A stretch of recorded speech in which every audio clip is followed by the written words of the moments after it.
బియ్యం 50 కిలోలు, కందిపప్పు 10 కిలోలు, గోధుమ పిండి 10 కిలోలు, చక్కెర 5 కిలోలు, మంచినూనె 2 కిలోలు, కారపొడి కిలో, ఉప్పు కిలో, చింతపండు 1/2 కిలో, పల్లీలు 1/2 కిలో, పుట్నాలు 1/2 కిలో, అల్లం వెల్లిగడ్డ 1/2 పావు, జీలకర్ర చటాకు, ఆవాల చటాకు.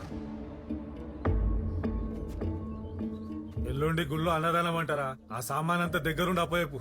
ఆ చిట్టి ఇద్దామని పిలిచిన నా బిడ్డని రాయమంటే అగో అట్లా రాసి విమానం చేసి పెట్టింది. ఏం పిల్లలో ఏమో. ఆ సంగతి ఏందో చూడు. నేను చూసుకుంటాను. రెడ్డి, ఈరోజు నీ బిడ్డ, రేపు నా బిడ్డ. వదలొద్దు కొడుకుల్ని.